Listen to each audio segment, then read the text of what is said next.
afternoon, everyone, and thank you for tuning in to TAM on Channel 8. I'm Marcus, and today's topic is the Bay of Pigs invasion. The invasion began on April 15th and only lasted about 3 days. The plan of attack was to train 1,400 Cuban exiles in May of 1960 in Guatemala by members of the CIA with President Eisenhower's approval. The goal for the rebels was to overthrow the communist regime of Fidel Castro with the help from the U.S., who supplied arms to the rebels. Personnel and weaponry were in place in bases in Florida, Guatemala, and Nicaragua.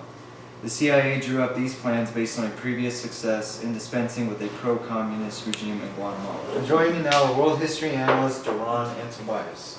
The first question is for Tobias. What was the main cause that led the U.S. into the Bay of Pigs? The main cause of the Bay of Pigs is the leadership in Cuba. The United States and the Cuban exiles were unhappy with the Cuban rule. Also, conflict and friction grew between Cuban citizens and the United States government. Thank you. And the next question is for Duran. How could the U.S. been more successful in helping the rebels win? The U.S. could have been more successful if they would have properly trained the rebels and would have provided reinforcements. The rebels went in blind with no U.S. troops behind them. The attack was also ruined because Cuba knew it was going to happen sooner or later.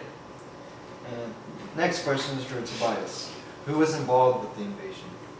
The United States and its Cuban exiles were on the offensive and invaded Bahia de Cochinos, also known as the Bay of Pigs, which is on the southern coast of Cuba. The United States forces consisted of about 1,400 Cuban exiles. The United States invaded looking to take down Fidel Castro and his forces. Okay, and Duran, approximately how long did the invasion last? During the 3-day invasion, approximately exiles captured during the 3-day invasion, and the invasion was humiliating for the U.S. for how many casualties and exiled captured. There were approximately 157 casualties during the 3-day invasion. There were about 1,000 captured exiled Cubans during the invasion also. This invasion was humiliating for the U.S. because of how many captures and casualties. Alright, now Tobias, what was the United States' main goal of the invasion? The United States and the CIA developed a plan for the invasion. The CIA's plan was to give the illusion that a group of Cubans were dissatisfied with Castro's rule. So, the U.S. sent Cuban exiles to the southern coast of Cuba to cause a national uprising, which the CIA thought would lead to the downfall of Fidel Castro's rule. And now, last question is for Duran. How was the American government able to acquire the captured rebels? The U.S. government retrieved the captured rebels by paying Fidel Castro $58 million in financial aid and supplies. And joining me live now in Havana, Cuba is Thomas. Hey Marcus, I'm here at the U.S. Embassy in Havana, Cuba, where Communist leader Fidel Castro is meeting with U.S. leader Barack Obama. This has been the first peace talks with our neighbor to the southeast. So the first question is, how are the relations between Cuba and the United States? To this day, Cuba and America do not have diplomatic relations, and this includes travel restrictions as well. It is legal for U.S. corporations to do business with Cuba, and the U.S. pays Cuba annually to operate and lease a naval base at Guantanamo Bay. And how does Fidel Castro feel about America? Referring to America, Fidel once said, "I find capitalism repugnant. It is filthy, it is gross, it is alienating. It causes war, hypocrisy, and competition." Fidel Castro continues to favor communism over any American political view.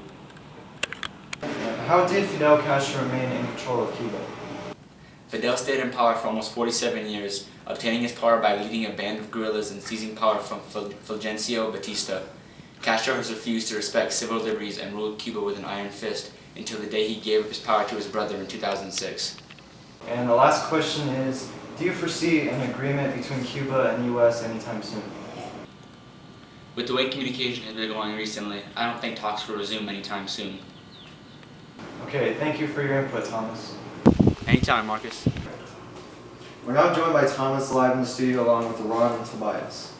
So what are your guys' views or opinions on the Bay of Pigs invasion? Well, I believe the United States government and the CIA should have sent U.S. reinforcements to aid the Cuban exiles. My opinion on the Bay of Pigs is that the government should have never been involved in this situation or should have thought this through before attacking Cuba. To add on what Duran said, the U.S. should have never been involved, and hopefully serious peace talks will happen soon. They will benefit both countries, and in the near future we may even become allies. I'm Marcus. I'm Tobias. I'm Duran. I'm Thomas. And this is Channel 8 News. This just in, our reporter Thomas is live in Cuba with breaking international news. Here's Thomas with more info. Breaking news here in Havana, Cuba. America has attacked a naval base in South Havana, and they said they shot. Oh my God! This is bad. This is really bad. Ah! They're firing! Ah!